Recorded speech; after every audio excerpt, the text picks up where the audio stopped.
Today I wanted to share just my top 3 ways to stay connected with your kids. Now, if you are interested in learning more about this, click on there's more information in the description box below.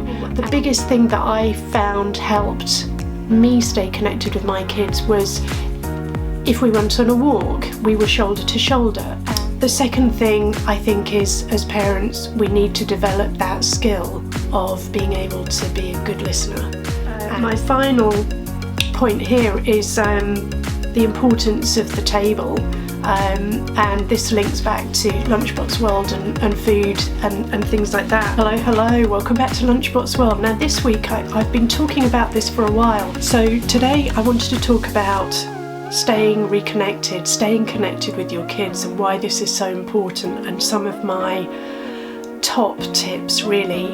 And yes, this week I'm speaking from the heart. So are you feeling a bit of a distance forming between you and your kids? Are you finding that as they get higher and higher up through the school that there's less and less contact time with you, they have more and more homework, and you just feel that connection that you once had with them is slipping through your fingers?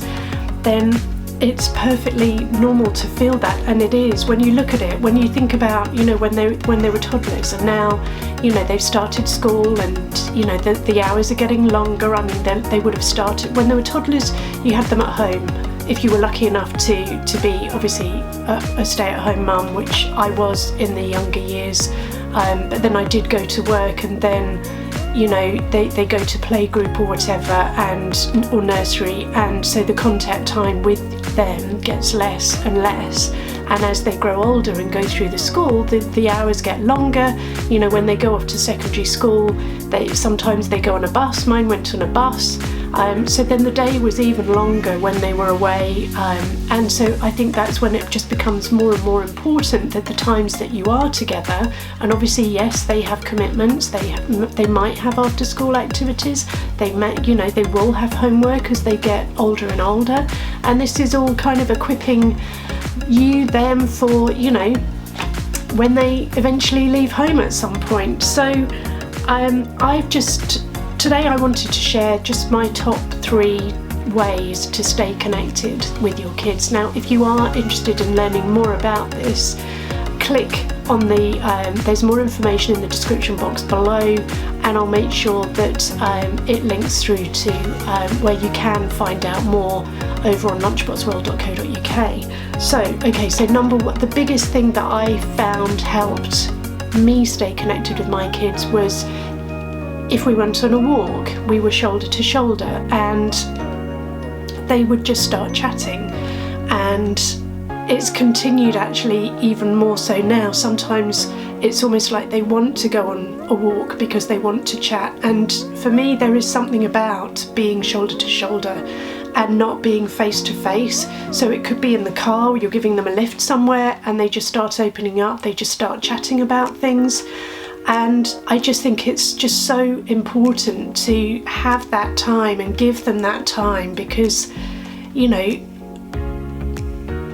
it's just super important. The second thing I think is, as parents, we need to develop that skill of being able to be a good listener.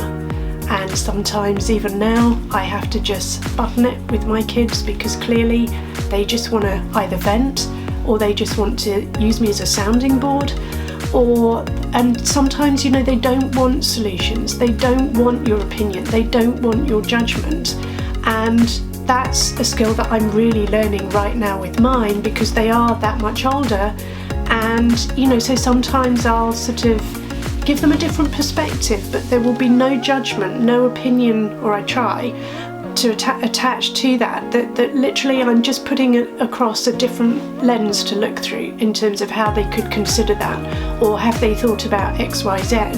But ultimately, with the age of my kids now, it has to be their decision, it's their life, and they have to be happy with whatever decision they decide to do. So that's another way of staying connected, I believe, in just developing that skill of being a good listener, of them knowing that you're there for them, that you support them. And my final point here is the importance of the table, and this links back to Lunchbox World and food and things like that, that, you know, the table is really important for meal times, and it's really important, I believe, increasingly so with technology, to limit screen time, to have rules that there's no phones at the table, not even for the parents, not even the phone face down, because it gives out that subliminal message, actually I've got more important things going on here. And I think it's just really important to have that time for eating, for communicating, and for developing those skills, because I do feel increasingly that the art of communication and conversation is slowly getting lost. I was privileged to go to a dinner recently where there was a round table of 10 of us, and I observed this art form of communication. You know, it's not what it once was, and I think technology is eroding that, and as parents I think we need to be aware of this. And so yeah, I would also say no television on either when you are eating, you know, the evening meal or whatever. And I appreciate it's not always possible to do this, but I think whenever possible. And, you know, we used to be charging around with after school activities, and, you know, I'd be chauffeuring one to the next, but whenever it is possible to sit down, have breakfast together, you know, at weekends, have meals together, and just learn to, it's a bit like at Christmas, isn't it, when we're all sat around a table, and at New Year as well, and you then realise this, what, again, you know, so maybe I am getting more introspective and reflecting on how things are and how things have changed. But, you know, I think it's just really, really super important. And as the kids get older and older, the contact time with us will get less and less, because, as I said earlier, they've got homework, they might want to go out with their mates, and so our role as parents gets less and less as time goes on. And my key mission, I think, right now is to stay relevant and to stay very much, as much as possible, sorry, I'm getting emotional, in their lives. So those are my top 3 tips, and if you like this style of video, or if you find these tips really useful and you want to learn more, check out the links in the description box below. There's more information over on lunchboxworld.co.uk, and I will be doing more videos like this because this is absolutely on my heart right now. And if you like this video, I think you're going to like these ones next. So see you in the next video. Thanks for watching.